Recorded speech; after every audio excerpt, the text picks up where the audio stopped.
Hi everyone, welcome back to this another video of CSIR Net Life Science PYQ number 50। ये आज का हमारा previous question number 50 होने वाला है। इसके पहले हमने बहुत सारे क्वेश्चन प्रीवियस क्वेश्चंस देखे हैं और डेली बेसिस पे देखे हैं, हर वीक देखे हैं। हालांकि आज कल वाली क्लास थी थर्सडे को, वो हम नहीं कर पाए थे किसी वजह से डेवलपमेंट बायो की, तो उसको आज हम कंडक्ट कर रहे हैं, यानी फ्राइडे को कंडक्ट कर रहे हैं। बाकी सारा शेड्यूल सेम रहेगा, बस सैटरडे को जो क्लास हमारी नहीं चलने वाली थी वो भी इस बार चलेगी, क्योंकि हमारी लास्ट क्लास कल वाली थर्सडे वाली नहीं चल पाई थी। तो आज हम थर्सडे वाली क्लास को ही फ्राइडे में चला रहे हैं और सैटरडे वाली क्लास को कंटिन्यू करेंगे, जो कि ऑफ रहने वाली थी। अगर आपको नहीं पता कि क्या चीज़ें चल रही हैं तो आपको बता दें, ये टारगेट दिसंबर 2026 में जहाँ के CSIR net life science DVT मर्ज हो चुका है, उसके लिए प्रीवियस ईयर क्वेश्चन की सीरीज़ मैंने स्टार्ट की, जिससे कि आपकी भी प्रैक्टिस हो और मेरी प्रैक्टिस हो डेली बेसिस पे प्रीवियस ईयर क्वेश्चन की। क्योंकि प्रीवियस ईयर क्वेश्चन से भी यही हमें पता चलता है कि पेपर का पैटर्न क्या होता है, पेपर किस तरीके से हमारा आता है। और इसमें ज़्यादा टाइम आपका नहीं लगता, केवल मात्र 10 से 15 मिनट के अंदर आपको पूरे क्वेश्चन बता दिए जाते हैं, कैसा पैटर्न होता है और कैसे उसको सॉल्व करना होता है। और सारे PYQ जो होते हैं उन्हें crystal clear topics detail explanation के साथ में बताता हूँ। डेली बेसिस पे PYQ सीरीज़ ही चलती है हमारी, एवरीडे वीक में हर दिन ये क्वेश्चन पेपर की प्रीवियस क्वेश्चन सीरीज चलती है। वन सब्जेक्ट एवरीडे हम डिस्कस करते हैं, जैसे आज डेवलपमेंटल है, कल हमारा बायोटेक हो जाएगा, परसों हमारा मैथड्स इन बायोलॉजी होगा, इवोल्यूशन, इकोलॉजी, बायोकेमिस्ट्री, इस तरह करके डेली कंसिस्टेंसी के साथ, जिससे कि मैक्सिमम स्कोर मिल सके। तो चलिए स्टार्ट करते हैं। आपको पता है कि आपको इस सेशन में करना क्या होता है। आपको क्वेश्चन देखने होते हैं और उसके आंसर देने होते हैं। क्वेश्चन आपकी स्लाइड पे एक एक करके शो होते हैं स्क्रीन पे। छोटे से मोटिवेशन कोट के साथ स्टार्ट करते हैं कि लाइव योर ड्रीम। अपने ड्रीम को जितना जी सकते हैं उतना जी के हमें उसके पास पहुँचना चाहिए, तभी वो पूरा होने की चांसेस उसमें ज़्यादा होती हैं। आई होप थोड़ा सा आपको मोटिवेशन मिलेगा ये मोटिवेशन कोट्स को देख के। तो चलिए स्टार्ट करते हैं। अब आपकी स्क्रीन पे एक एक करके क्वेश्चन शो होंगे और उसके बाद क्या होगा कि आपको आंसर देना। अगर नहीं भी वो आंसर बनता है तो मैं बताऊंगा। और ये काफ़ी ट्रिकी और कह सकते हैं ट्रैपिंग क्वेश्चन होने वाले हैं, क्योंकि बहुत सिंपल दिख रहे हैं लेकिन है नहीं सिंपल उतने। तो फर्स्ट क्वेश्चन आपकी स्क्रीन पे जैसा कि शो हो चुका है, कह रहा है क्या, the division of zygote are called. The division of zygote मतलब जाइगोट जब आपका फर्टिलाइजेशन होता है एग और स्पर्म का, उसके बाद जो जाइगोट बनता है तो उसके अंदर जो डिवीजन होता है उसे हम क्या बोलते हैं, furrow, cleavage, blastomeres and polarisation. फरो मतलब एक गुहा की बात कर रहा है, तो ऐसा कुछ नहीं होता, तुरंत गुहा नहीं बनती है फर्टिलाइजेशन के बाद। तो ऑप्शन नंबर ए तो हमारा यहीं गलत हो गया। ऑप्शन नंबर 2 कह रहा है क्लीवेज। क्लीवेज क्या होता है कि जब आपका इस एग स्पर्म एक साथ आते हैं तो ये दोनों फ्यूज करते हैं और एक सेल मास बनाते हैं, जिसमें जो साइटोप्लाज्म होता है अंदर क्या होने लगता है, डिवाइड करने लगता है, एक बैरियर बनने लगते हैं। ब्लास्टोमियर्स क्लीवेज के बाद होने वाला प्रोसेस है कि ब्लास्टोमियर्स क्लीवेज के बाद होता है। इसके बाद हमारा पोलराइजेशन क्या है, पोलराइजेशन आपका एनिमल पोल बनाता है एंड वेजिटल पोल बनाने का काम होता है। तो इसमें क्या होता है, सेल्स क्या होती हैं अपने एक्सिस पे मतलब कि डिवाइड हो जाती हैं। तो यहाँ पे जो तुरंत जाइगोट बनने के बाद जो डिवीजन स्टार्ट होता है उसे हम क्लीवेज कहते हैं। तो ऑप्शन नंबर बी सही हो जाएगा। ब्लास्टुलेशन रिजल्ट इन, ब्लास्टुलेशन क्या होता है, क्लीवेज के बाद जब सेल मास अंदर ही अंदर बढ़ने लगता है, तो जब वो एक सर्टेन लेवल पहुंच जाता है तो उसे हम क्या बोलते हैं, ब्लास्टोमियर कहते हैं। जैसा कि अभी हमने यहाँ आपको बताया था, क्लीवेज के बाद बनता है ये हमारा। और इसमें क्या होता है कि इस कोई भी सेल जो बनती है, कोई भी जो डिवीज़न होता है उसमें सेल का नंबर केवल इंक्रीज होता है, यानी साइटोप्लाज्म डिवाइड होता है, सेल बनाता है, लेकिन जो ओवरऑल जो सेल का स्ट्रक्चर होता है उसमें कोई चेंज नहीं होता। तो blastomeres result in an increase in the zygote total mass, नहीं, टोटल मास नहीं इंक्रीज होता। And decrease in the zygote total mass, नहीं, डिक्रीज भी नहीं होता। No change in the total zygote mass, तो वहाँ पे कोई चेंज नहीं होता। और non specific change in the total zygote, कोई तरीके का स्पेसिफिक चेंज नहीं देखा जाता, कोई चेंज ही नहीं होता जाइगोट के मास में, केवल सेल डिवाइड होती हैं और वो अपना नंबर बढ़ाती हैं। आई होप आपको एक्सप्लेनेशन समझ में आएगा। नेक्स्ट क्वेश्चन की ओर बढ़ते हैं। नेक्स्ट क्वेश्चन आपकी स्क्रीन में, और आपको क्या करते हुए चलना है, चैनल को सब्सक्राइब, लाइक और शेयर जरूर करते हुए चलना। टेलीग्राम चैनल का लिंक भी नीचे दिया हुआ, वहाँ से आप ज्वाइन हो सकते हैं, इसीलिए मैंने सारी चीज़ें नीचे स्लाइड बार में लगा दी हैं। लिखा हुआ है the time duration of the cortical rotation to complete after fertilisation in the eggs of Xenopus. यानी यहाँ क्या कह रहा है कि जब जीनोपस के एग में फर्टिलाइजेशन होता है तो उसमें क्या होता है कि उसकी कुछ सेल्स अपने ऊपर का एरिया ले लेती हैं, रोटेशन कट जाती हैं, मतलब वहाँ पे जर्म लेयर के फॉर्मेशन के लिए कह सकते हैं कुछ रोटेशन देखने को मिलता है जीनोपस के एग में। तो ऐसा कितने घंटे के बाद हमें देखने को मिलता है? 1 घंटे, 2 घंटे, 2 से 3, 3 से 4।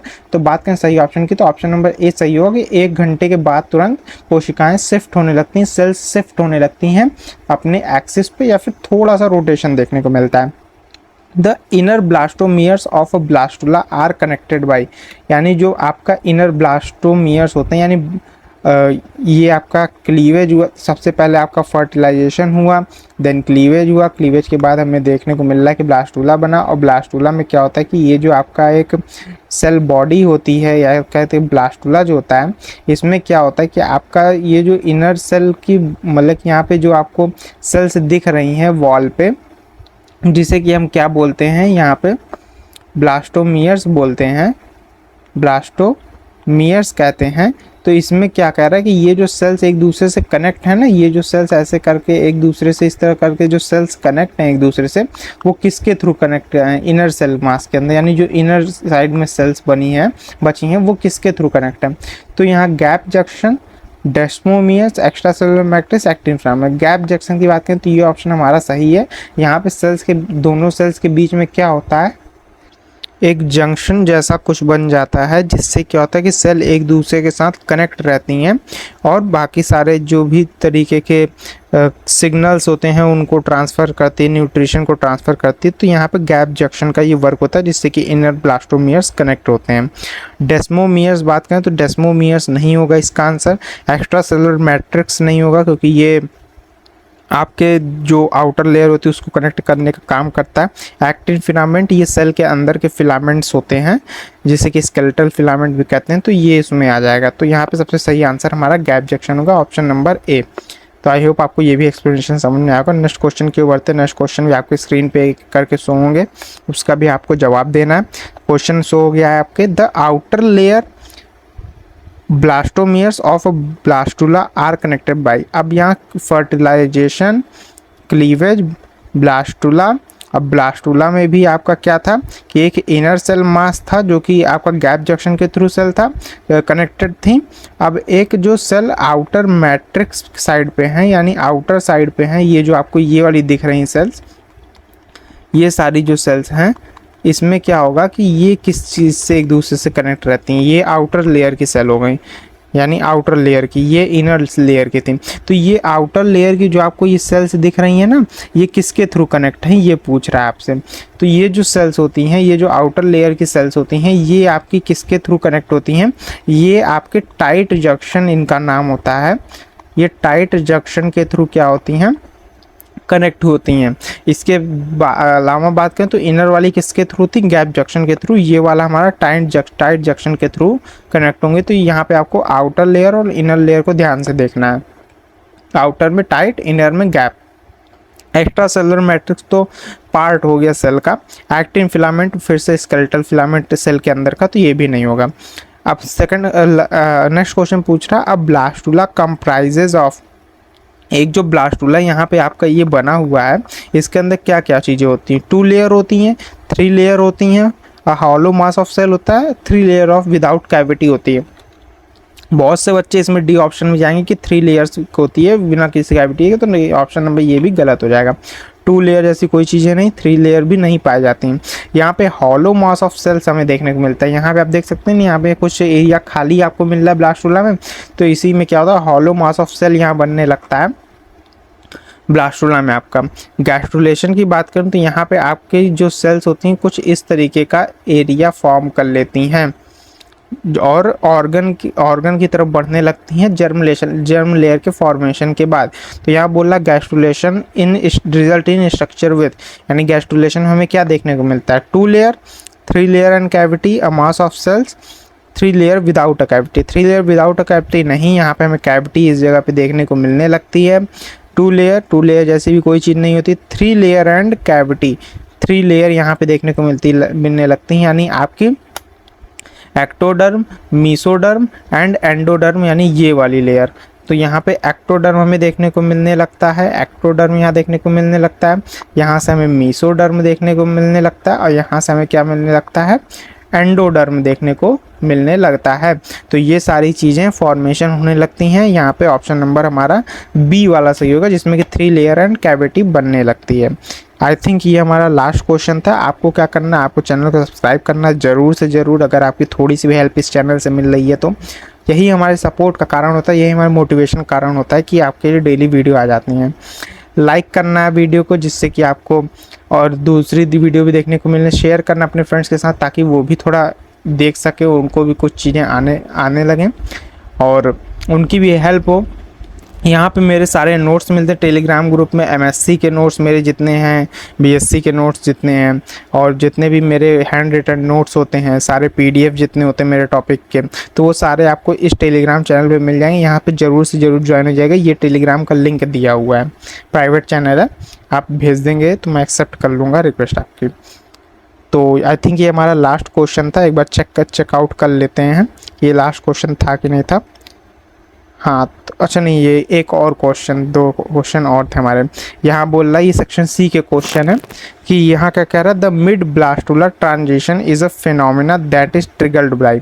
मिड ब्लास्टुलर ट्रांजिशन है, इसमें क्या होता है आपका, यानी जब आपका यहाँ पे फर्टिलाइजेशन, क्लीवेज एंड ब्लास्टुला, और ब्लास्टुला के बाद मिड ब्लास्टुला यानी ब्लास्टुला बनने वाला रहता है, तो फिर क्या चीज़ें होती हैं। तो उस ये मिड ब्लास्टुलर ट्रांजिशन यानी ब्लास्टुला में ये ट्रांजिशन किसके थ्रू देखने को मिलता है। Number of blastomeres from the increase in the blastula size, the overall ratio of DNA to cytoplasm, number of cleavage that have occurred. तो यहाँ नंबर ऑफ ब्लास्टोमियर्स फॉर्म ऐसा नहीं होता, ब्लास्टोमियर्स नंबर नहीं, मतलब कि ब्लास्टोमियर्स का नंबर तो बढ़ते ही नहीं है।